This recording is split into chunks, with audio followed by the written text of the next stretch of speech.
안녕하세요. 오늘도 사연살롱을 찾아주셔서 감사합니다. 저와 남편은 비록 아이는 없지만 둘이 서로 아껴주며 행복하게 지내는 부부예요. 저희의 마음은 항상 똑같았는데 주변 사람들과 환경이 남편과 저를 가만히 두지 않는 시간들이 좀 있었어요. 그 이야기를 좀 해볼까 해요. 남편과 저는 사회적 위치가 굉장히 다른 사람이었어요. 남편 집안은 대대로 의사 가운을 입어왔고 저는 그냥 평범하게 그지없는 여자였죠. 남편을 처음 만났을 당시 했던 일도 대기업이 아닌 작은 기업의 경영지원팀에서 이것저것 잡일을 맡고 있을 때였어요. 하지만 이 세상에서 제 몸을 쉬게 할 수 있는 집과 일할 수 있는 공간이 있다는 것에 감사하며 성실히 살고 있었죠. 그러다 우연히 남편을 알게 되었고 그는 제게 끈질기게 구애를 했어요. 하지만 저는 계속해서 그를 거절할 수밖에 없었어요. 물론 의사 가문의 장남과 평범한 집안의 회사원인 차녀가 만나는 것은 쉽지 않다는 제 고정관념도 있었지만 사실 그보다 더 큰 이유가 있었어요. 그것은 제가 아이를 낳을 수 없기 때문이었죠. 저는 안타깝게도 20대 중반에 자궁경부암 선고를 받았어요. 결혼도 임신도 해본 적 없는 어린 나이의 제게는 아주 청천벽력과도 같은 소식이었어요. 결국 한쪽 난소만 남겨두고 수술을 하게 되었죠. 수술과 치료로 다행히 몸은 회복했지만 아이를 가질 수 없는 여자가 되었다는 상처는 아물지 않았어요. 그 후 다른 남자들이 제게 데이트 신청을 하거나 조금이라도 호감을 표시하면 지레 겁먹어 저는 모두 성급히 거절하고는 했었어요. 남편이 제게 고백했을 때 역시 저는 당신과 교제할 수 없다며 고개를 저었어요. 규아씨, 도대체 왜요? 내가 마음에 안 들어요? 난 규아씨만 있으면 되는데 왜 이렇게 내 마음을 몰라줘요? 대범씨는 저보다 더 좋은 여자 만날 수 있잖아요.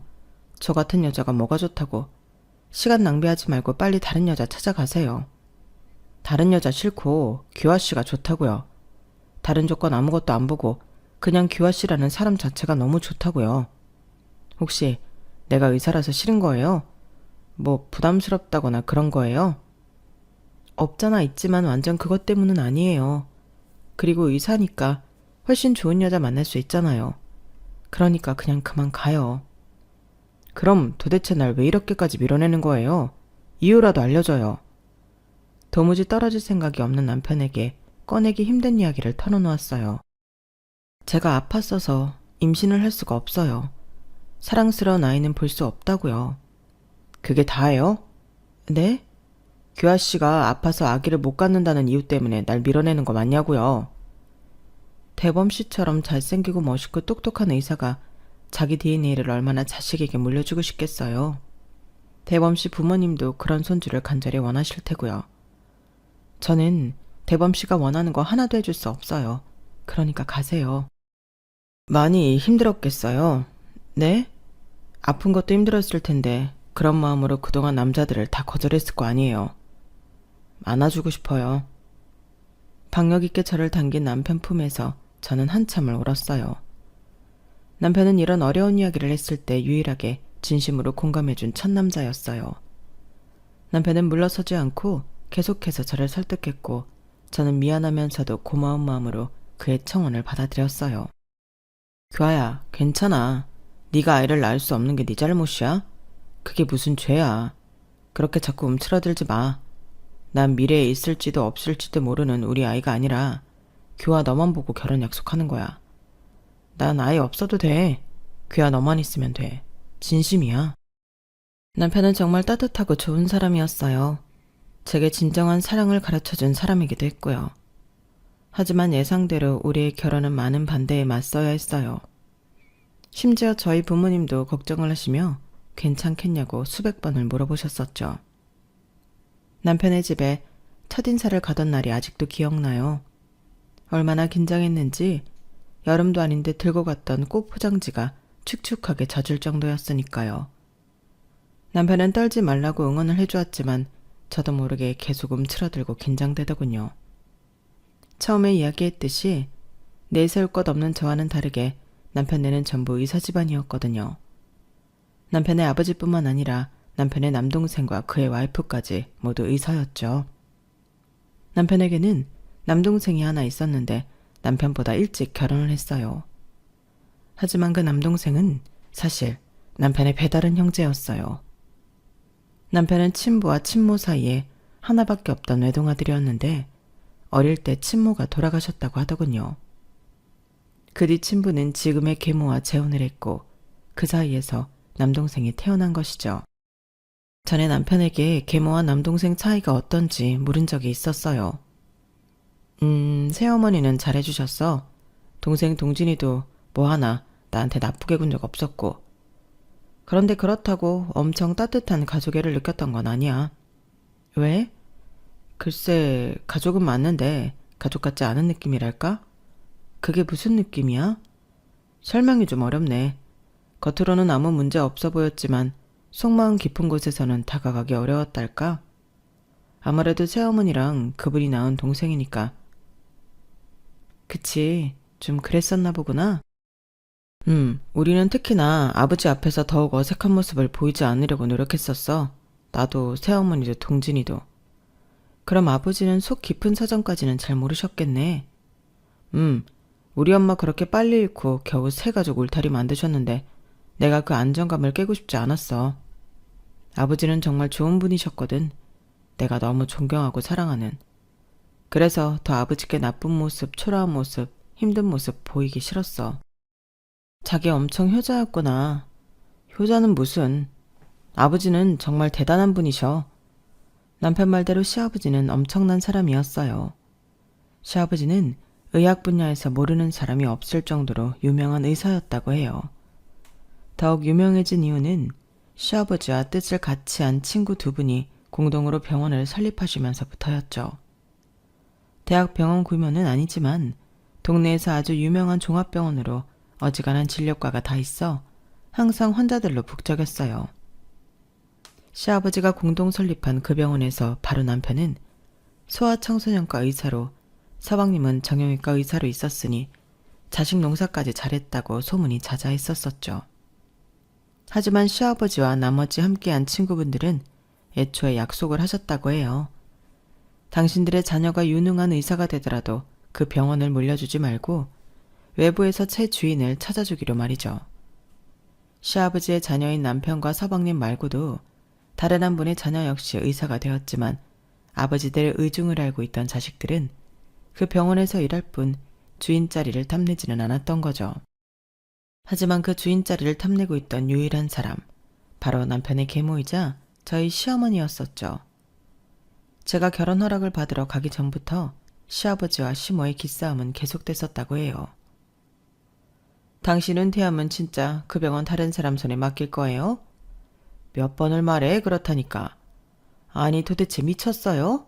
자식이 둘 다 의사인데 그 병원을 왜 생판 모르는 남한테 맡겨요? 답답해 죽겠네.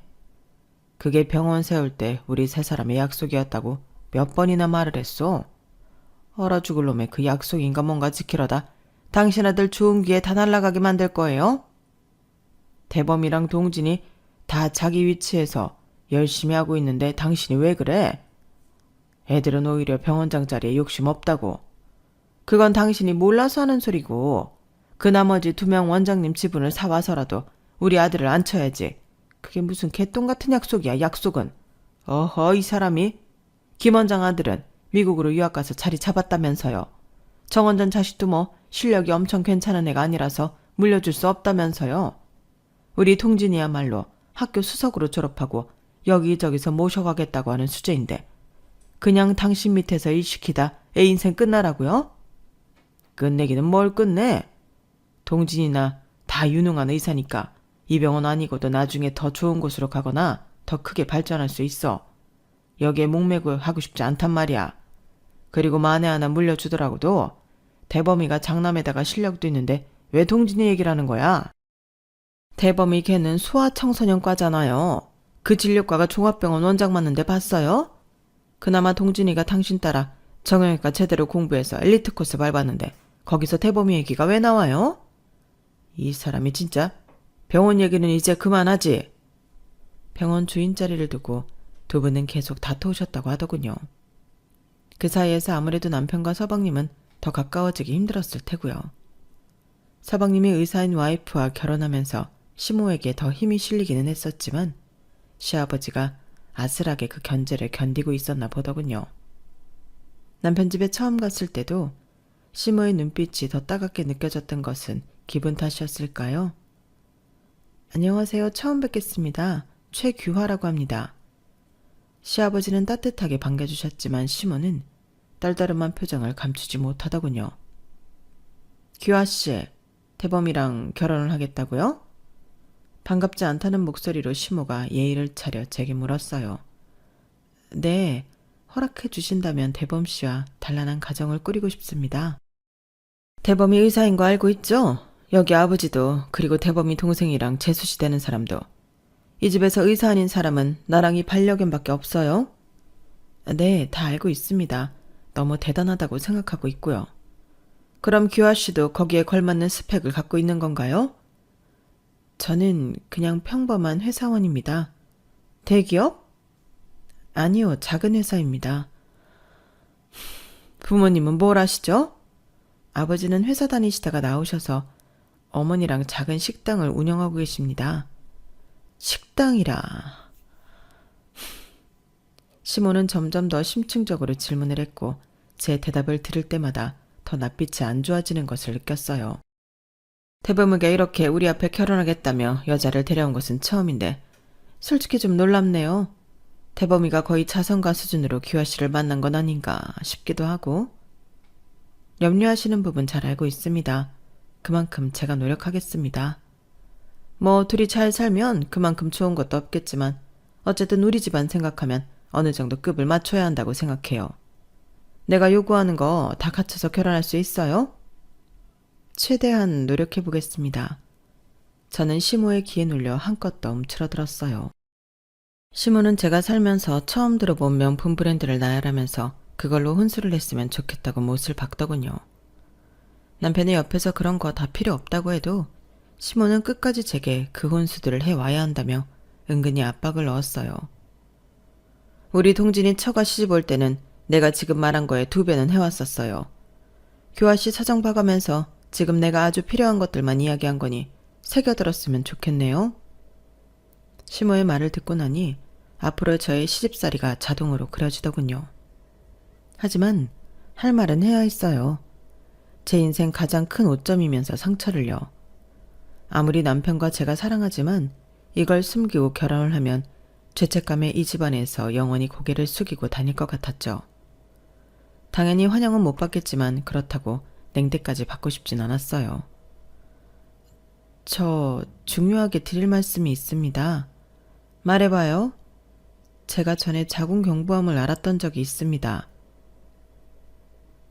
지금 너 어린데 더 어린 나이에요? 어쩌다가 그런 일이? 네, 많이 힘들었습니다. 하지만 수술도 잘 됐고 그 후 치료도 무리 없이 잘 끝났습니다.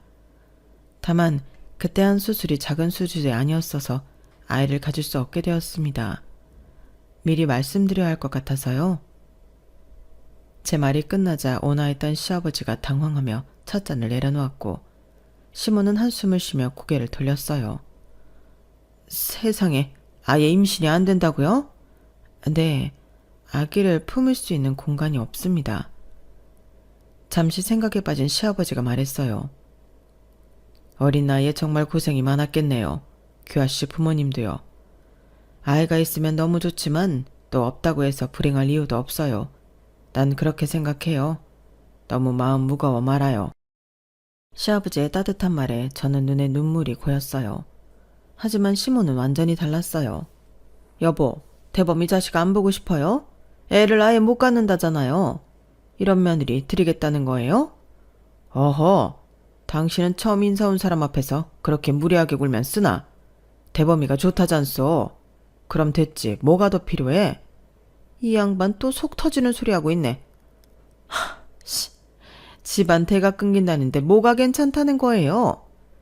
손주야 동진이랑 미애가 나았으면 됐지.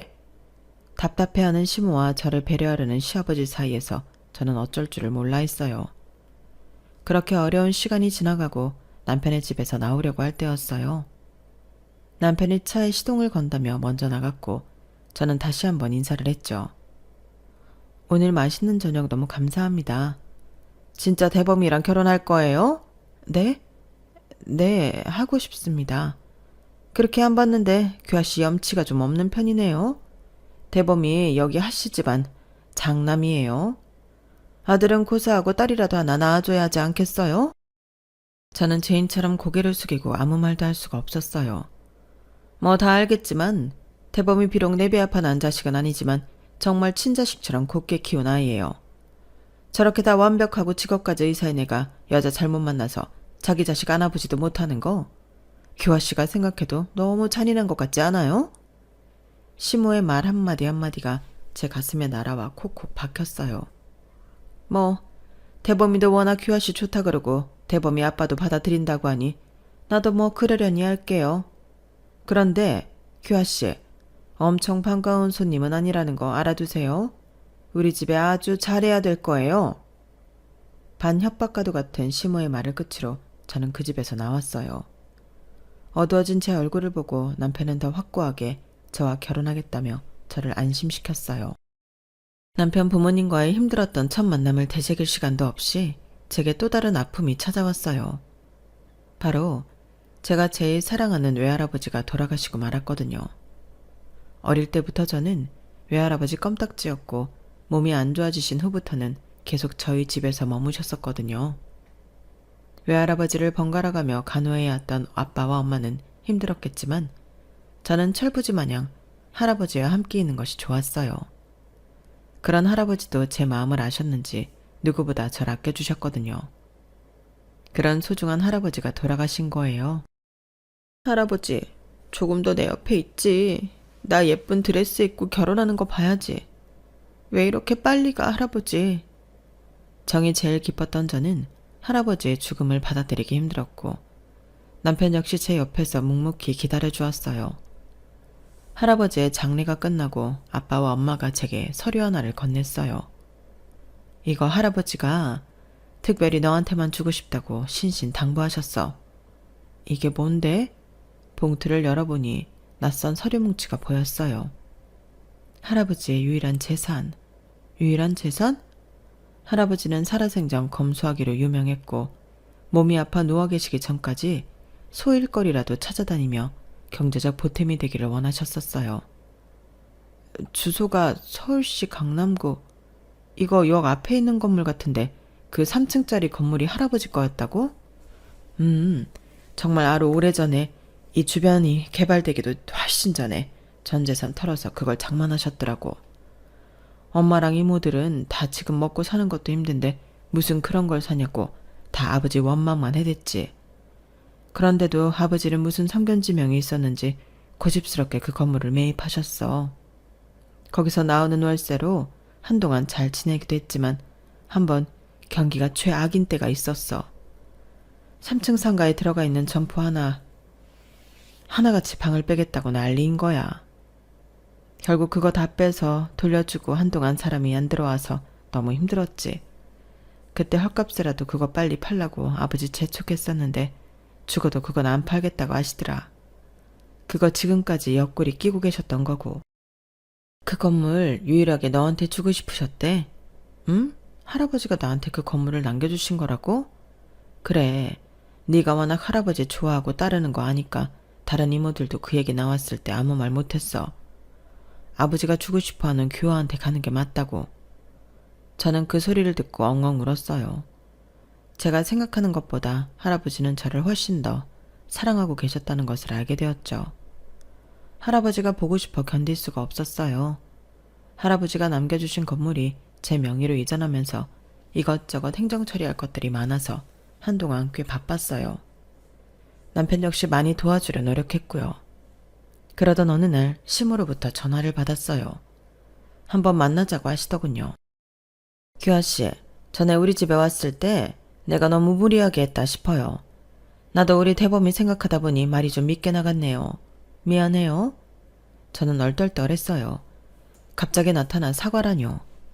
괜찮습니다. 내 사과 받아주는 거예요? 그럼 우리 빨리 결혼 진행하죠? 네? 결혼 빨리 하자고요. 그리고 혼수 아무것도 준비하지 말고 몸만 들어와요. 아휴, 우리 집에 복덩어리 며느리가 들어왔네? 첫 인사 때와는 너무도 다른 모습의 시모가 제 손을 쓸어내리며 세상 부드러운 미소를 짓고 있었어요.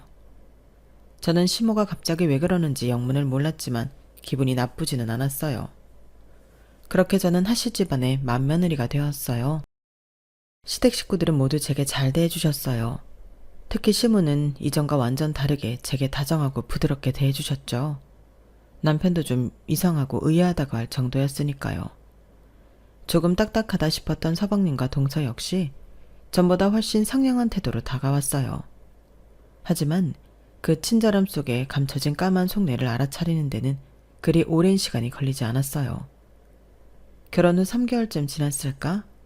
하루는 시모가 함께 백화점에 가서 쇼핑도 하고 맛있는 것도 먹자며 나서더군요. 괜찮다 해도 굳이 제게 옷이고 신발이고 사주며 잘 어울린다고 칭찬을 퍼부었어요. 규아야, 여기 백화점에 진짜 맛있는 집 있는데 1인당 30만 원이야. 이 시어머니가 오늘 크게 쏜다. 웬일인지 더 신이 난 시모를 따라 저는 졸졸 쫓아갔어요. 이것 좀 먹어봐. 어때? 이 집 음식 괜찮지? 네, 정말 맛있어요. 비싼 값을 한다니까. 그런데 규아야, 내가 뭐 물어볼 게 있어서. 네, 말씀하세요. 대범이한테 언뜻 들었는데 네 앞으로 건물이 하나 있다면서? 네, 저랑 외할아버지랑 아주 각별했는데 돌아가시면서 그 건물을 저한테 물려주셨어요. 어머, 그런 좋은 할아버지가 세상에 어딨다니? 그 강남 쪽이라 그러던데. 맞니? 네, 할아버지가 예전에 사셨을 때보다 지금 훨씬 더 많이 올랐다고 들었어요. 지금 들어가 있는 점포들 있지? 네. 그럼 임대료는 네가 받고 있는 거야? 제가 받기는 하는데 부모님이랑 이모들 나눠드려요. 외할아버지가 딸들 다 놔두고 손녀인 저한테 건물을 주셨는데 그 수익을 제가 다 꿀꺽하는 건 아닌 것 같아서요. 너도 이제 한 가정을 꾸렸는데 그런 여윳돈을 왜 다 남을 나눠주니? 그건 아닌 것 같아. 아, 대범씨가 섭섭하지 않을 정도로 저도 가게 경제에 보태고 있어요. 모조리 다 나눠주는 건 아니에요. 아니, 내 말은 그거 조금 더 의미 있게 쓰자는 거지. 네? 거기 들어가 있는 점포 다 내보내고 벽 다 터서 우리 병원 하나 차리는 게 어떻니? 병원이요? 대범씨는 아직 개원할 생각이 없는 것 같던데. 아니, 동진이랑 미애네. 서방님이랑 동서 병원을요? 이렇게 가족도 됐는데 서로 돕고 살자, 규아야. 동진이는 정형외과고 미애는 신경정신과잖니. 둘이 같이 병원을 차리면 엄청 시너지 효과가 날 거란 말이야. 네가 그 건물에 애들 병원만 차려주면 더 바랄 게 없을 것 같아. 맨입으로 그 건물에 해달라는 거 아니야? 동진이랑 미애도 월세 내라고 할게. 네 시아버지 병원에 계속 박혀 있어봤자 그놈의 약속인지 뭔지 때문에 동진이한테 원장짜리도 안 준다는데 뭐하러 거기서 시간을 썩혀. 차라리 빨리 나와서 자기 병원 가는 게 낫지. 너 시집 올 때 내가 아무것도 해오지 말라고 했잖아. 진짜 몸만 딸랑 왔잖니? 그래도 우리가 의사 집안인데 뭐 제대로 혼수한 것 없다고. 그때 사실 사람들이 많이 수군거렸어. 그런데 규화 네가 동진이네 부부한테 딱 그 건물에 병원 차려주면 사람들이 쑥덕거렸던 거 쏙 들어갈 거 아니니. 그리고 우리 집에 맏며느리 잘 들어왔다고 또 얼마나 칭찬을 하겠니? 안 그래? 그런 칭찬 받으려고 건물을 내어드리기는 좀 힘든데요. 아니, 그러니까 거기에 병원 들이고 월세도 내겠다니까? 대신 도리상 네가 좀 깎아줘야지. 가족 디스카운트라고 해야 되나? 아무튼 너무 괜찮은 생각 같지 않아? 모두가 윈윈하는 거야. 그리고 우리같이 어마어마한 의사 집안에 시집 왔으면 이 정도는 해주는 게 인지상정이고. 저는 그제야 알겠더군요. 시모가 결혼 전 갑자기 태도를 바꿔서 혼수도 필요 없으니 빨리 결혼하자고 재촉했던 이유를요. 외할아버지의 유산 문제로 제가 한동안 바빴을 때 아마 대범씨한테 이 얘기를 들었을 테고 서방님과 동서까지 모여 저를 꼬셔 개헌하는 계획을 철저히 짰나 보더군요. 그건 아마 좀 어렵지 않을까요? 지금 부모님이랑 이모들께 드리는 용돈 문제도 그렇고 대범씨도 유능한 의사인데 제 건물에 서방님 부부 병원을 차린다는 건 대범이는 지금 그냥 지아빠 밑에서 저렇게 일하는 게 좋다며. 우리 동진이는 그렇게 한 자리에 안주하는 애가 아니라고. 그리고 차려줄 거면 네 서방한테 차려주지. 왜 동지인의 부부까지 해둬야 되냐 그 얘기니? 그렇다기보다 가족이 됐잖아. 남편이고 서방님이고 동서고 다 네 가족이라고. 꼭 핏줄 섞여야 된다는 법 있니? 네가 인심 좀 쓰렴. 어머니, 그럼 제가 하나 여쭤볼게요. 제가 알기로 아버님도 10층짜리 상가 하나 갖고 계신 걸로 아는데 왜 굳이 저한테 이런 얘기를 하시는 거예요?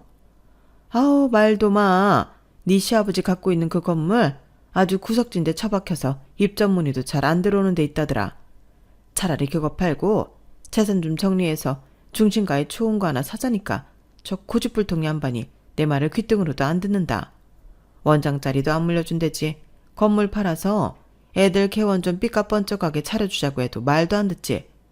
거기 가서 계속 힘 뺄 거 뭐 있니? 우리 며느리 규화가 강남 한복판에 3층짜리 건물이 떡하니 있는데 가족이 되었다는 이유로 계속해서 제게 독촉하는 시모가 다시 보이더군요. 집에 돌아와 남편에게 시모와 있었던 일을 이야기해 주었어요. 뭐? 어머니가 그러셨다고? 아무래도 그 건물 상속받은 거 아시고 조건 없이 흔쾌히 결혼 허락해 주신 것 같아. 좀 씁쓸하네.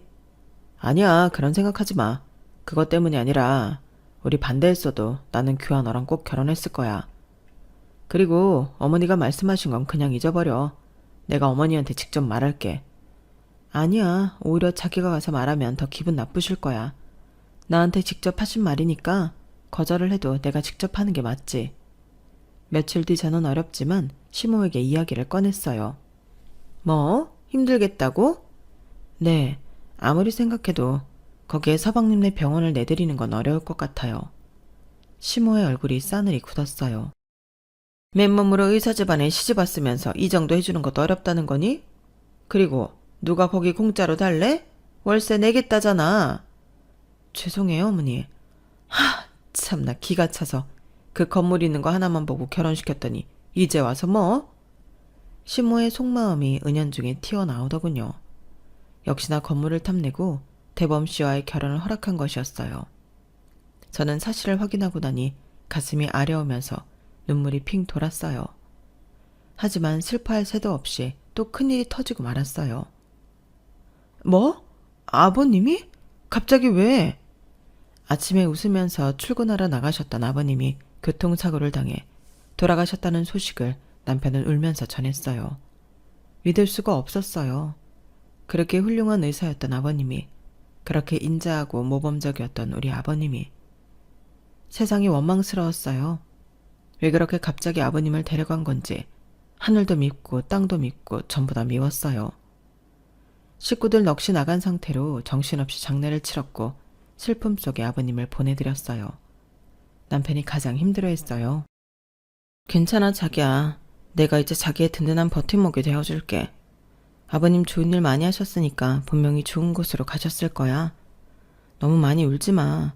아버님 발 안 떨어지시겠다. 아버지. 집에 돌아오자 언제 장례를 치렀냐는 듯이 시모는 아주 바쁘게 움직이기 시작했어요. 아마도 아버님의 재산을 정리하는 것 같았어요. 하지만 시모는 유산에 대해서 남편과 한마디도 상의하지 않았어요. 시모가 가장 많이 받기는 할 테지만 분명 남편 몫도 있을 텐데 그 부분을 쏙 빼놓는 분위기였죠.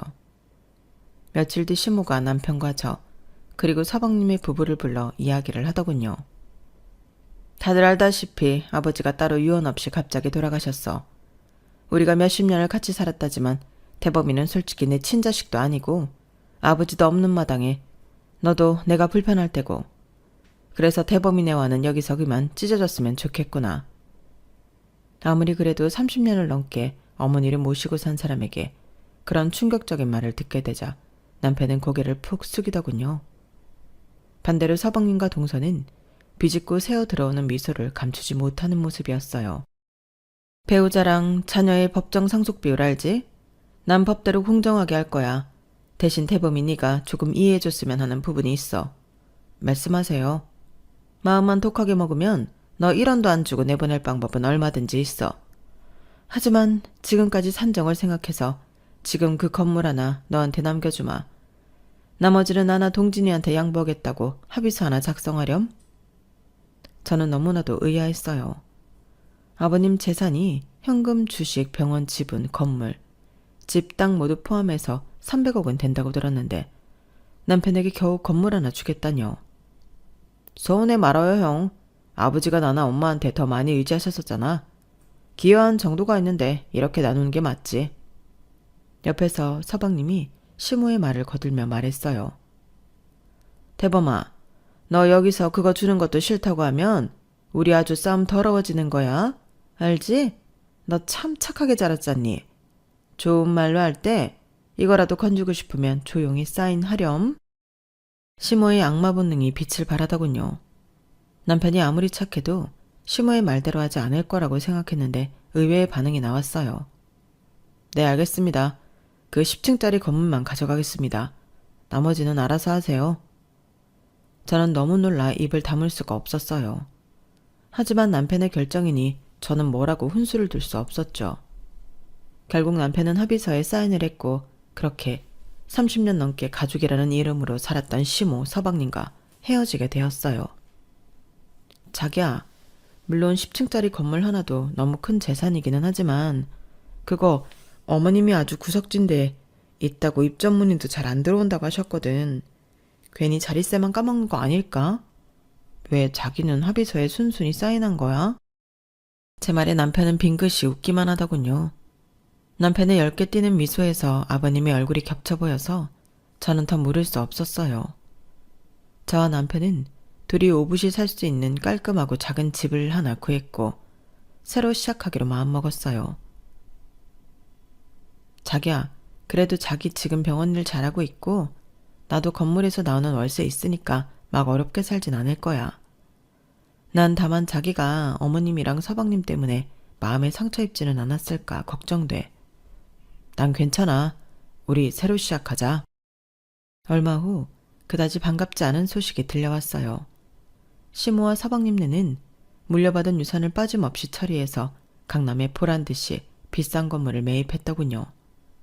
그리고 예상대로 의리의리하게 서방님과 동서의 병원을 개원했고요. 고급스러운 인테리어와 최신식 검사 기계들만 들여왔고 무엇보다 부부가 정직하게 운영하는 병원이라는 입소문에 개원하자마자 환자들이 몰려들었어요. 주변 병원들이 한숨을 내쉴 정도로 하루가 다르게 병원이 잘 되었어요. 저희 남편은 아버님이 돌아가신 후에도 전과 똑같이 아버님이 설립한 병원에서 진료를 받는데 주변에서 서방님의 큰 성공을 갖고 남편과 비교하며 듣기 싫은 말을 많이 들었다고 하더군요. 동생은 와이프랑 이 병원 나가서 강남에 크게 개원해서 완전 대박 났다던데 형은 왜 아직도 여기서 빌붙어 있는 거지? 어차피 원장자리도 못 앉는다며. 몰라. 동생보다 뭐가 좀 떨어지나? 동생 보면서 얼마나 배 아플고. 그래, 형은 겉만 번지르르 하지 실속은 동생이 훨씬 잘 챙겼구만. 형이 바보여 바보. 그렇게 5년이라는 시간이 흘렀어요. 아이는 없지만 저희 부부는 서로에게 가장 중요한 존재로 자리하며 전과 다르지 않은 평범한 일상을 보내고 있었어요. 어느 날 남편이 기쁜 얼굴로 제게 말했어요. 규아야, 됐다. 이제 됐어. 뭐가? 아버지가 물려주신 건물 팔았어. 정말? 그거 까맣게 잊고 있었는데 드디어 됐구나. 축하해. 이제 속이 좀 시원하겠네. 속이 다 시원해. 게다가 운 좋게 금액도 아주 잘 받았어. 진짜? 얼마에 팔았길래? 150억. 뭐? 150억? 정말이야? 1원도 빠지지 않는 150억. 어떻게 된 거야? 그거 뭐 거의 돈 안 되는 건물이라고 알고 있었잖아. 저는 남편에게 놀라운 이야기를 듣게 되었어요. 아버지가 아주 옛날부터 말씀하셨어. 당신이 이 세상에 없거든. 다른 건 몰라도 그 건물만은 꼭 나보고 차지하라고. 왜 그런 말씀을 하셨을까? 아버지는 당시에 그곳이 허허벌판이었지만 나중에 엄청나게 개발될 것이라고 하셨어. 팔지 말고 기다리고 있으면 반드시 큰돈이 될 거라고. 아버지는 이런 상황을 예견하셨는지 혹시라도 당신한테 무슨 일이 생겨서 유산 문제가 불거지면 다른 건 몰라도 그 건물만은 꼭 챙기라고 신신당부하셨었지. 아버님이 무슨 계시를 받으셨던 건가? 어떻게 이렇게 오를 줄 아셨던 거지? 그러니까 말이야. 나도 신기해. 그래서 어머니가 동진이네랑 유산 문제에 대해 그렇게 말할 때 아무 항변이 없이 있었던 거야. 만약 이 건물마저 안 주겠다고 했으면 어떻게든 싸웠을 테지만 다행히 딱 이거 하나 주겠다고 했잖아. 세상 참 우습지? 남편 말대로 쓸모없이 보였던 10층짜리 건물은 그 주변 지역이 활발하게 개발되면서 상상할 수 없이 가격이 뛰었고 남편은 그 기회를 보고 높은 가격에 판 거예요. 저는 이상하게 왈칵 눈물이 났어요. 교아야, 왜 울어? 기쁘지 않아? 너무 기뻐서. 그리고 너무 감사해서. 아버님이 우리한테 이렇게 좋은 선물을 주셨던 거구나. 오늘따라 너무 그립다, 우리 아버님. 그날 남편과 저는 부둥켜 안고 한참을 울었어요. 얼마 후 뜻밖의 소식이 또 전해졌어요. 뭐? 서방님네 병원이? 어제 지나가다 보니까 아예 문도 닫고 안에 집기료까지 다 뺐더라고. 계속 승승장구할 줄 알았는데 어쩌다 그 지경이 됐지? 서방네 병원은 얼마 전에 폐원을 했더군요. 그런데 폐원을 하게 된 이유가 더 기가 막혔어요. 병원에 5년 동안 여러 가지로 문제가 복잡했나 봐. 어머니가 병원 대표 이사직을 맡으면서 아주 직원들을 힘들게 했나 보더라고. 어머니가? 소위 말하는 갑질을 심하게 했나 봐. 병원 사람들이 거의 1년 이상 버티지를 못했대. 어머님이 어떻게 갑질을 했을지 상상이 되기는 하네. 그리고 작년에 의료사고가 있었나 봐. 어깨 문제가 있는 환자인데 엉뚱하게 무릎 수술을 해버린 거야. 심지어 그 무릎 수술마저 잘못돼서 환자가 아예 걸을 수 없게 됐나 보더라고. 그 환자 가족들한테 입막음 하려고 돈을 줬는데 성에 안 찼는지 계속 요구하는 걸 거절했더니 언론에 터뜨리고 말았대. 소문이 얼마나 빠른 동네인데 환자들이 그 병원 당연히 안 갔겠지. 그리고 뭐? 재수씨가 병원에 있던 직원이랑 외도를 했나 봐. 세상에 말도 안 돼. 그 일로 더 발칵 뒤집어져서 아예 손 쓸 수도 없게 되었대. 동서가 도대체 왜? 그러니까 나도 이해가 안 돼. 병원 문 닫고 그 건물 팔려고 했는데 그 주변에 이번에 싱크홀 생겼잖아.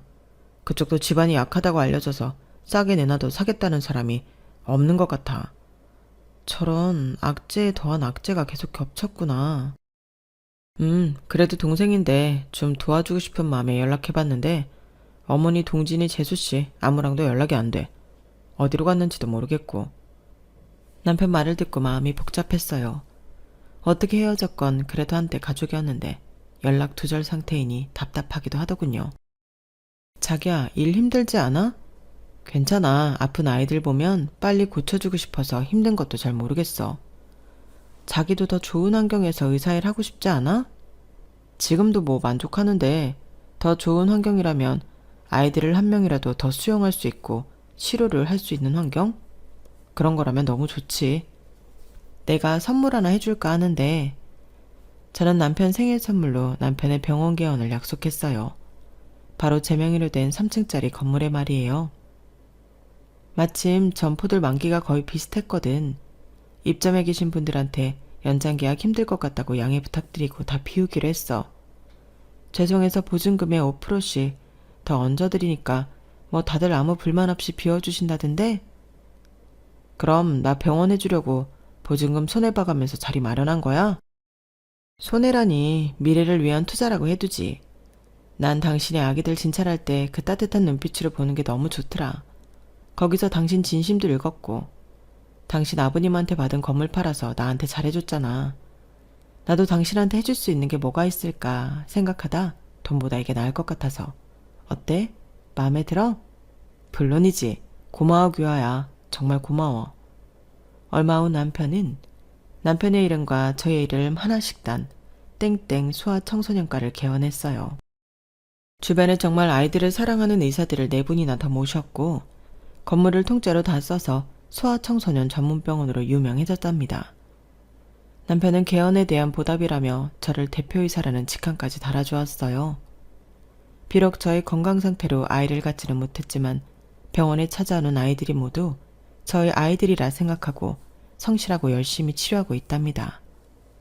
한때는 시모와 그 식구들 때문에 힘든 시간도 있었지만 지금은 걱정 없이 여유롭고 안정된 생활에 남편과 함께해 하루하루가 행복하답니다. 제 이야기는 여기까지입니다. 들어주셔서 고맙습니다. 오늘도 내일도 밝고 행복한 하루하루 되세요.